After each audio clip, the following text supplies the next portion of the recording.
your roller skates, probably where they land together. I can't believe that this is an example, cool brand, great name, but this is an example of a company that's all culture, no code. Here's another example of something that's pretty damn cool. If you think about these guys, now I love stuff that Google do, this is not one of them.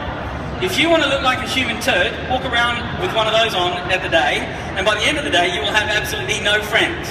Now this sort of look-up technology is absolutely fundamental to moving the human condition forward, but this has no balance to what we feel like culturally. And that's really what I want to talk about today, is culture and code. Code, I believe, is fundamentally globally. Once you've got a code base of code, you can do things that expand globally. You guys already know that, you get a sense of that. But I also think that there's a very good issue around culture that stays local. You know, when I speak to the guys in the travel industry, they're like, we're trying to make things super convenient, super ubiquitous. And I'm like, I like the opposite of that. I like my travel to be hard. I like to feel like I'm actually going somewhere where I don't understand the language. And so I think the cultural instances work well. And why they work well, if they're cultural, is they don't translate very well. So in Ghana, as an example, this is a popular product, pea cola. In the Western hemisphere, this probably doesn't translate very well. I'm not up for a big old mouthful of pea cola. So that's just an example of that. The most overused word this year is disruption. I can't tell you how many meetings I'm in where this is the word that people use. They lean on it. Last year, programmatic. Year before that, big data. But it's amazing that this is the one that people are leaning on. And when I talk to businesses, say, hey, how are you going to disrupt? They're like, well, we've got to use technology. Really?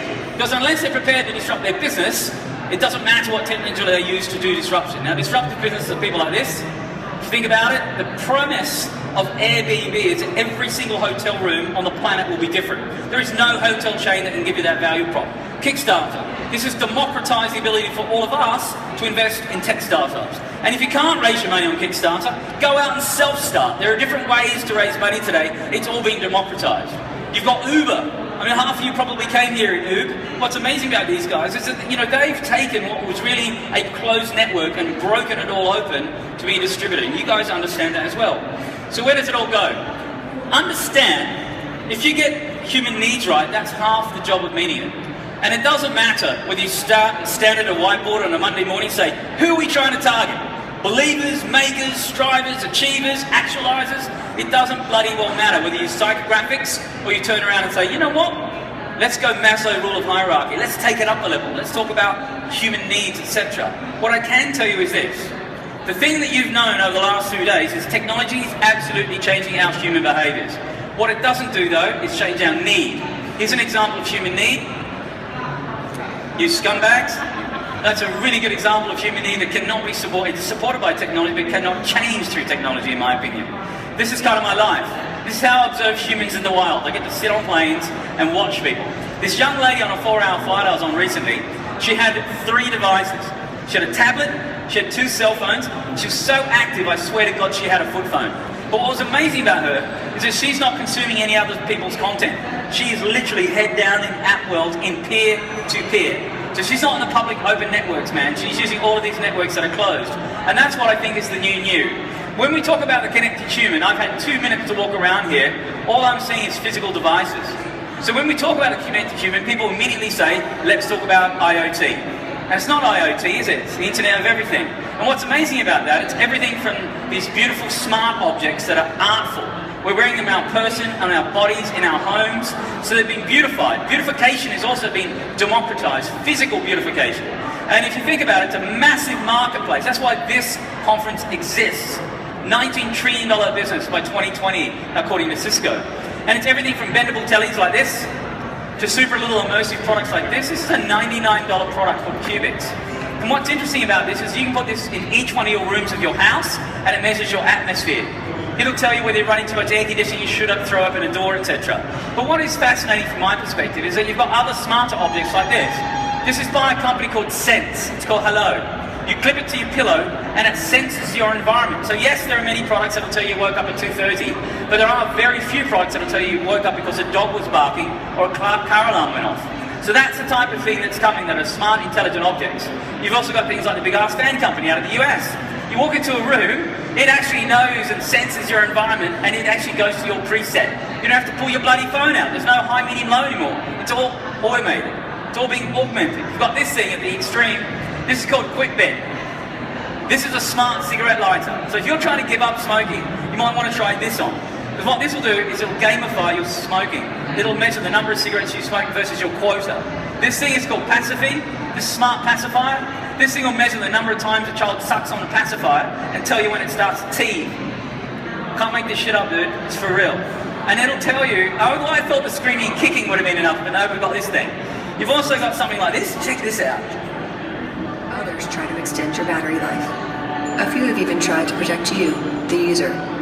But how great would it be if there was a case so intuitive, so powerful, that it could do all three? Introducing Yellow Jacket, the world's first stun gun smartphone case. Okay, if you missed that because of the ambient noise, it's the world's first stun gun phone case. So what we are doing is we're moving away from this being a phone to make calls on, to this being the visual controller to your internet of everything, including as something as extreme as wrapping this around to become a bloody stun gun, which I think is probably a pretty courageous idea. If you're sick of walking around town with a product that looks like everyone else's product, you might want to check this thing out that was just launched in Japan. Check it, man.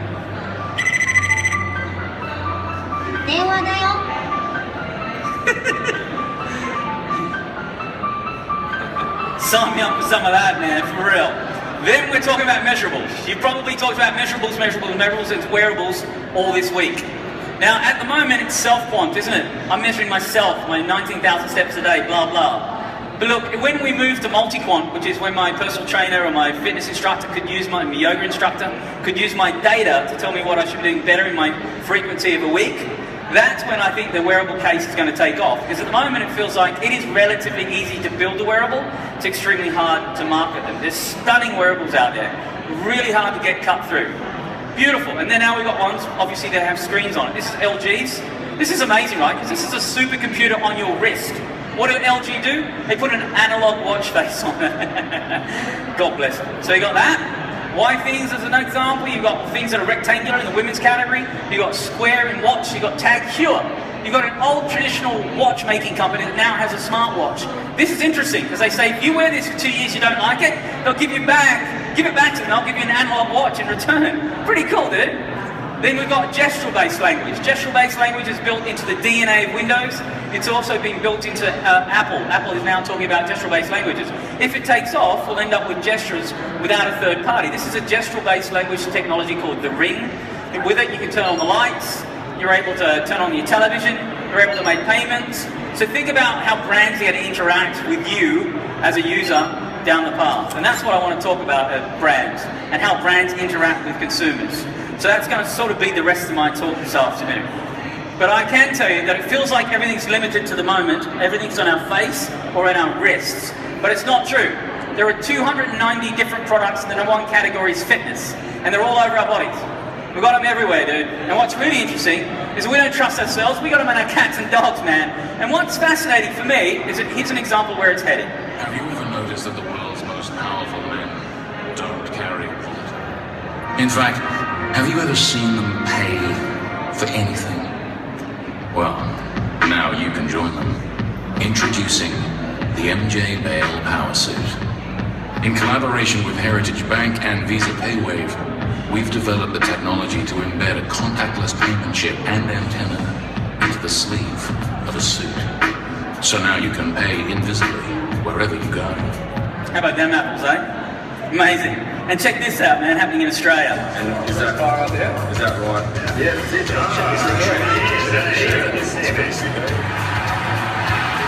If a player is tackled, then you get to feel the physical effect of that. But if a player is nervous before a kick, then you get the fluttering, you get that kind of sensory. So check it out. This is not bloody Disneyland. This is in your living room. You've got sensor-based clothing that now allows you to feel the experience of a bloody player.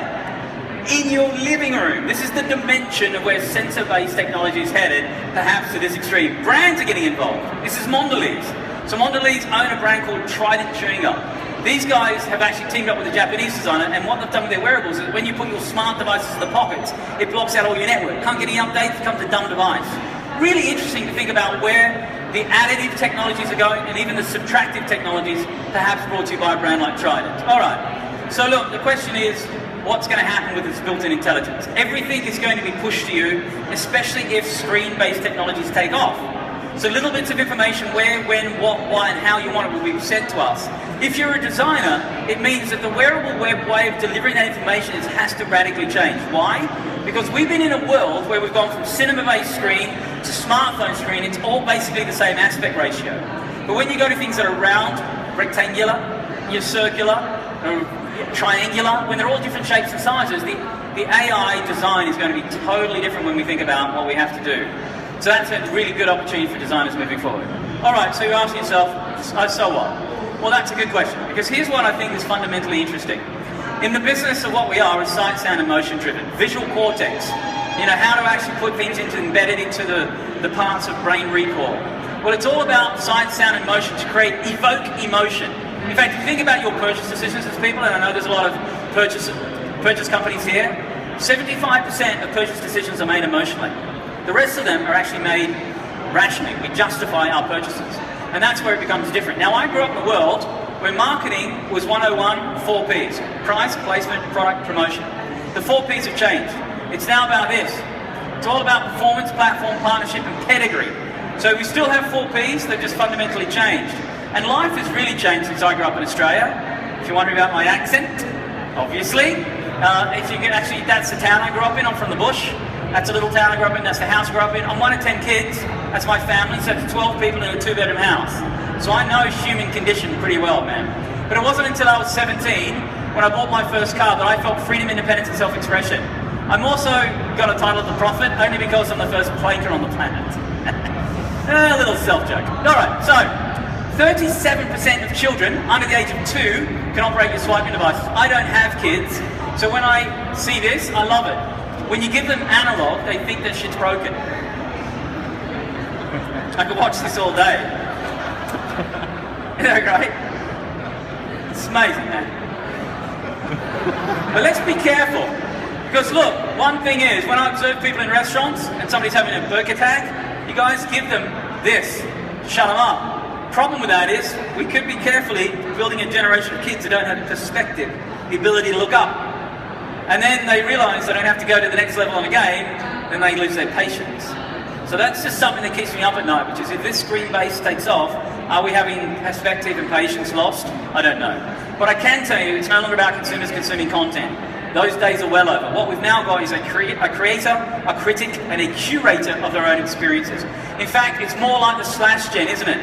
Slash blogger, slash photographer, slash fashionista, slash DJ. That this is more confident consumer.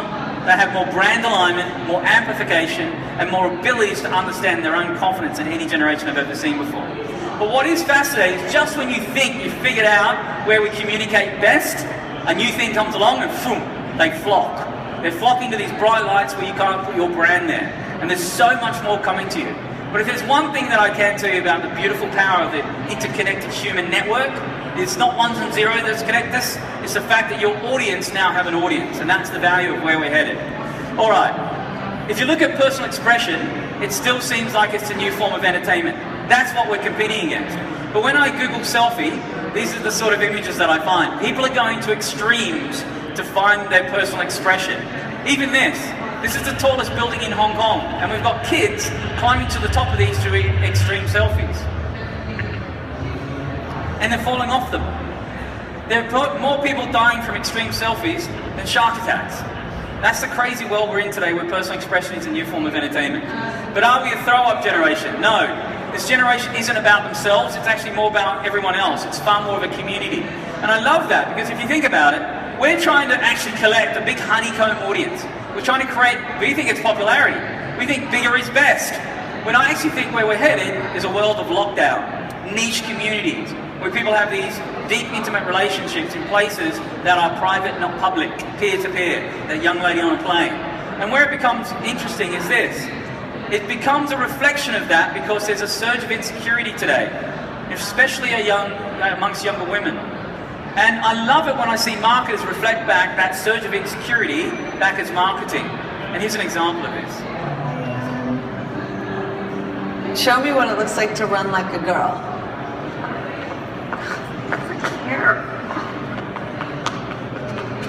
Show me what it looks like to fight like a girl. Now throw like a girl. Aww. So do you think you just insulted your sister? No. I mean, yeah, insulted girls, but not my sister.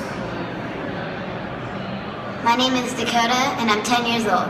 Show me what it looks like to run like a girl. You get the idea. Before we burst into tears, I'm going to move on. But what's amazing is that when marketers reflect back cultural change as marketing, we see big movements happen. But this younger generation, guess what? They want to achieve happiness, spend time with their family and friends, they want to be true to themselves, they want to be financially stable. These values are more closely aligned to their grandparents' generation than their parents' generation. They just have different ways of expressing it. They're way too busy, get all their information from feeds, but they represent a $2.45 trillion spend by when? By 2025. At that point in time, they represent 75% of the workforce. That's why every brand on the planet wants to engage with that audience. Okay, so where are we headed? Creativity is fundamentally being redefined today. Why? Because of this. Adobe did a survey of creative directors across the planet. 88% of them said the best days are yet to come. 79 said they trust their second brain, their gut instinct. 75% of them said they believe that technology helps them. So it's creativity over technology, and that's where it's really fascinating, because the world of brands wanting to build content is not competing with advertising, they're competing with popular culture. Everybody that's walking around with a smartphone in their pocket today is now a publisher. Everybody that walks around with a smartphone in their pocket is now a photographer. That's what's happening when we've democratized the ability for all of us to have information. But behaviors are influenced by your peers. That's why interconnected peer-to-peer networks are becoming very, very important. You've got people like Facebook trying to do it with emotion. This is their idea of emotional emojis. The emotion I care about most is share. Because it's interesting to think about share. 70% of people share stuff. The vast majority of shares have links, and those links go to stuff that we're all trying to market to people. So that's where it becomes valuable. However, the world's completely overwhelming. You're hit with 1,900 media messages per day that it's underwhelming because you can't find what you're looking for. So we have to think about things differently. In fact, one of the largest contributors to stress today is media overload. So the stuff that we're actually fearfully missing out on is killing us. About a dozen times a day, my leg will false vibrate. I suffer from the phantom phone vibration syndrome, which is akin to having a cocaine habit, I'm told. But that's really interesting to think about, isn't it? This is the currency we're going to care about as marketers. For those who are marketers, this is what we're going to care about: attention. Because I don't care what happens as we move forward. One thing that will be constant is 24 hours in a day. But how we assign our attention is based on how good we are as people that to deliver these experiences to this device. And we've all heard about this device. We all have one. But it's only been around about 10 years. But it's incredibly powerful to see how radically changed the world has changed because of that beautiful visual device we call a smartphone. And it doesn't matter whether I'm on a subway in New York, or I'm hanging out in places like Tokyo, or I'm somewhere at a concert, or I'm in bloody immigration like I was the last night. It's amazing what happens when people are mobily connected. In the UK alone, you're at 83%. I go to some countries, they're like 140% in Asia. Other countries like India, they're at 52%. It's all over the map. But a lot of us have these deep, intimate connections based on the mobility space. But so many people treat it like an infant. In 1997, I could text message Coca-Cola and interact with their products. We have to experiment. And that's what I think the foundations of where AppsWorld is headed is experimentation. Why? One is media. Media on mobile phones look like rubbish. This is what media is that you can buy on mobile phones today. Additionally to that, you've got these weird apps. That's my Starbucks app on the left. I live in New York, man. It shows me a map of North America. Genius. On the flip side, that's an app I think I paid $1.99 for this thing, which is how long can I hold down my thumb for on my iPhone screen. That's the sort of craziness I'm buying out there, dude. And there's billions of them. But the blue sky opportunity has come to know this. 88% of what consumers do on that device today is app-driven.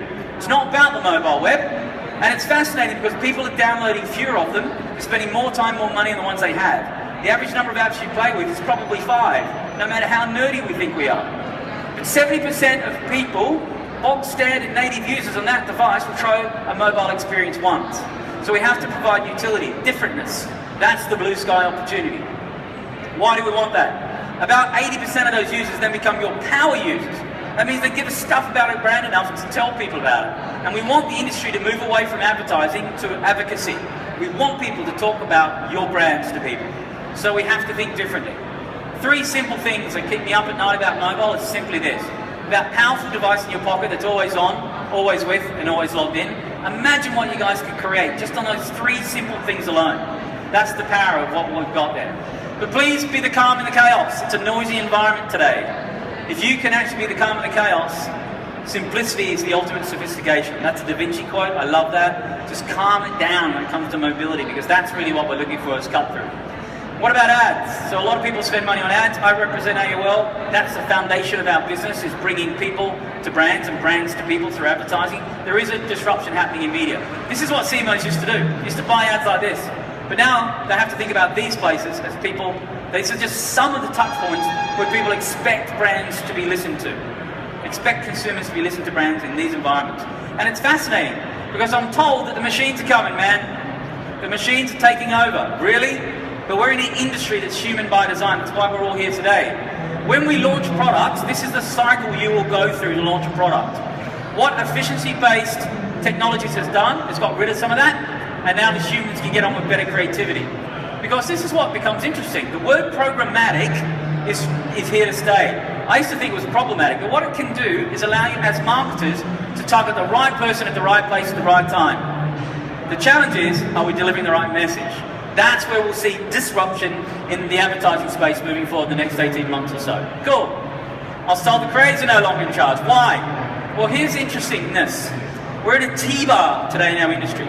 Every brand wants to touch every single consumer on the planet, and they want to have a deep, intimate relationship with them, don't they? Absolutely they do. Well, how are they going to do that? 70% of people would rather read about a brand than be advertised to. Ryan's going to back this up with what they do at Buzz. But here's what's fascinating about that. Along came this. Native. Now, when I was a young designer, we used to call this shit advertorial. But we love buzzwords in our industry, and I love them too, no doubt. But I think this one's completely naive. Little joke to self. All right, let's move on. But here's what's interesting. My advice is put your brand in places where you cannot buy media, and go and buy your scaled media elsewhere. This is a website called Trulia. It's visited by women and mums, mainly in the US. And what Mattel did, the makers of Barbie, is they did a photo spread listing of Barbie's house. They listed her house for sale in Malibu for $25 million. That's a genius example of native ads, in my opinion. But here's your opportunity you guys need to think about. Marketing always follows audiences' behavior. Audiences are way outpacing marketers today. So that's, again, where I believe disruption is going to be. And we even may end up with moments in the ecosystem of going from desktop, Googling a product like Adidas, and then tapping over to Facebook and checking out Adidas on Facebook, or an ad turns up.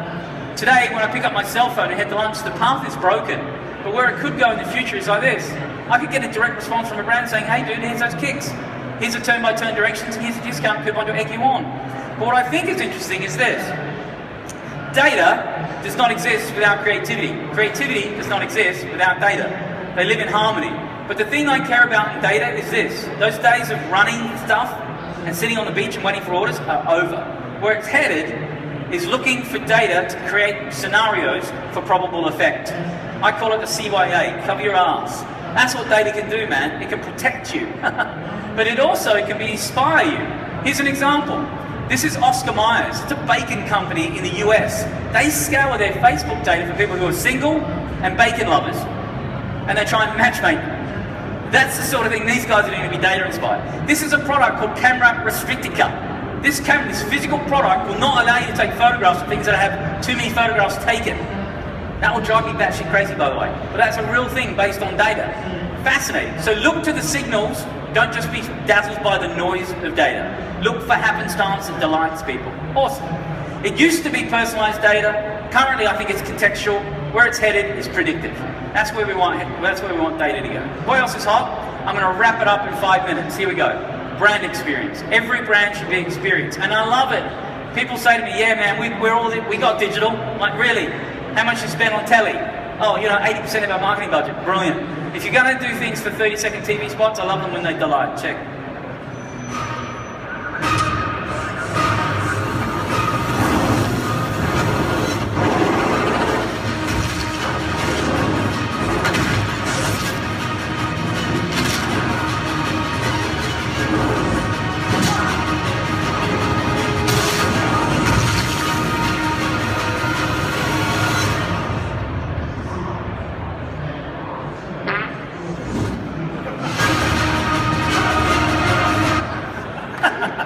Nothing like a solid fart joke for the afternoon. Let's be inspired by the environment marketers are already marketing today. You know, something like this. We've all seen this. You know, shot on an iPhone 6. How amazing is this work? Why? Everyone who has a phone in their pocket today is a photographer. That could be your work up on a billboard. How about that? It's actually a reflection of cultural change as photography is being democratized and putting it up on billboards, because that's the power of the pixel that you can take your photographs in. Amazing. Reinventing products. Physically making your products beautiful is a start, but making them even more useful is better. Here's an example of Coke. Coca-Cola's products end up in your landfill. Why? Because we drink it and throw it away. Here's an example of them changing the bottle tops in Vietnam to be useful. Pencil sharpener, bubble blower, water pistol. So a product that normally we throw away as landfill now has a new life. That's the power of the physical design world that we're in today as well. Everyday hacks. We are a hacking community. We are a makers community. In fact, one of the big trends at the moment is bloody adult colouring books. So we're all wanting to do stuff that's actually more physical today. Here's an example of a brand that did a hack, and I'm inspired by this. In many countries, DHL has more locations, more vehicles, and more employees. That's why DHL is faster. However, to communicate this with a classic advertising campaign is expensive. So why couldn't the competitors advertise for DHL?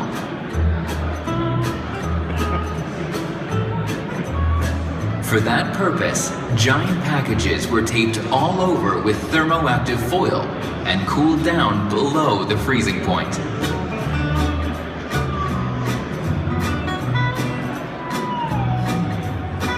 In this way, the competitors picked up a black package that transformed back at temperatures above freezing and delivered the message in the most beautiful colors. I find that super inspiring, man. But here's what's interesting. It's all about context. Context is what matters. Here's an example of a video that I'm pretty sure everyone has seen. Just show of hands, who's seen this? Yeah, probably not many of you have ever wanted to back out a lorry before. This is not targeted to us. This is targeted to the community of B2B. But I love this. There's about 13 videos in this series, and it culminated with Claude Van Damme. In fact, we won a Cannes Lion because we distributed the video. But Volvo did not stop there. They've come out with an unbranded product called Life Paint. And what I love about these guys is that, what I love about this product in particular, is that their DNA is safety. When you understand fundamentally what your brand DNA is, you can do amazing things like this. They understand it's about being a shared road. So it's not just about their trucks being safe, it's about everyone on the road being safe. So they've got this glow-in-the-dark product that they've invented. They've actually made this claim that by 2020, they don't want anybody to be killed in a Volvo or by a Volvo. So that's why they're looking at things safety differently. It's about the context. And given it's about context, you're in the world of verbal today. Type, type, type, blast stuff out, verbal, verbal, verbal. And then we're also visual. We know that we love to see pictures and language of video, etc. Those combined give you this muscle of visceralness. And it also is trying to build tribal loyalty. That's what we're trying to do as we represent brands. This is 13 years old. People still talk about Mac versus PC. It's also not about you. It's about the people that use your products. They're the ones that want to be the hero.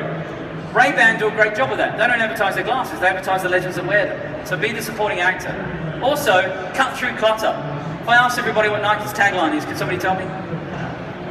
Just do it, yeah? Can anybody tell me what Reebok's is? No idea. They did a massive media blitz at the end of last year. So it'd be really interesting to see about focus. And Nike Just Do It was launched in 1985. So if you just focus on what it is that you are, that can cut through a lot of the noise that we have. It used to be about, not just about digital experiences, it's about physical experiences. So in Italy, this town got 1,000 people together to cover a Foo Fighters song. You guys have probably all seen this.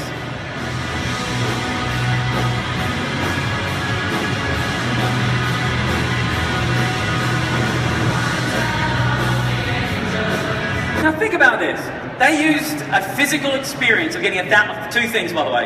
I'd love to have heard the first sound check. How horrible would that sound? Second, they got together with these people, 1,000 people in a park, to say, come visit this tiny village, we love you Foo Fighters. And they used digital to communicate that in a physical sense. Humanized digital, in my mind, to have that. And Foo Fighters are turning up to this place. It's incredible what can happen when we do that. So technology used to create fragments and people used to be scared of it. But now what I think it does, it's settling down to understand where we can have these beautiful, intimate relationships with people. It's now fusing us. Okay. Video is going to be everywhere. 90% of us love video.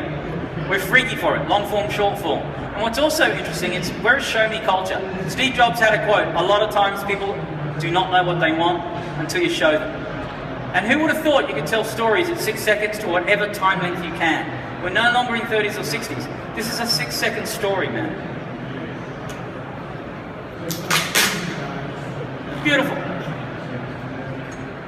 So good we'll watch it twice.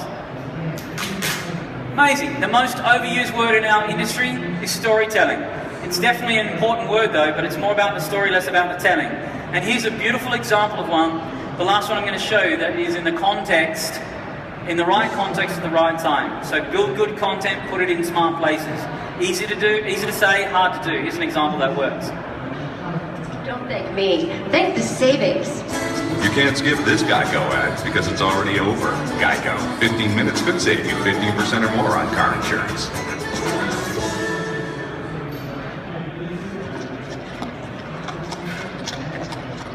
Now what we're seeing here is a 6-second value proposition by an insurance company.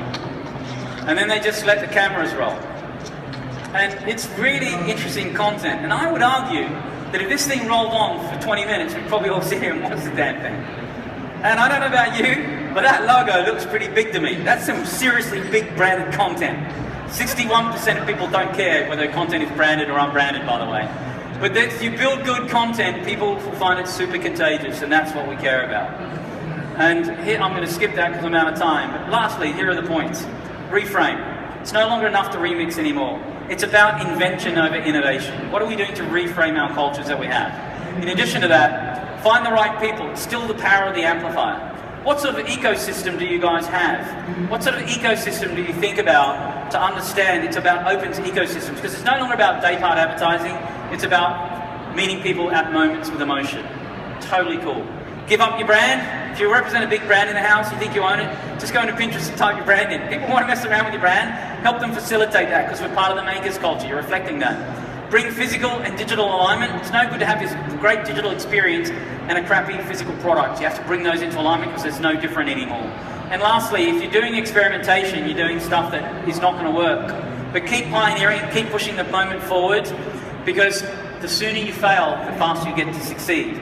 And the real reason we should be having fun with this is a quote by Katharine Hepburn, which is if you obey all the rules, you miss all the fun. And that's the reason why things are so cool. And thanks so much for spending some time with me, guys. Cheers.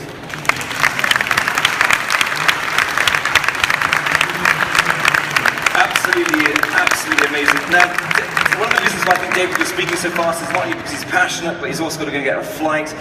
David, the time is 3 minutes to 4. How long do we have before we've got to get out of here?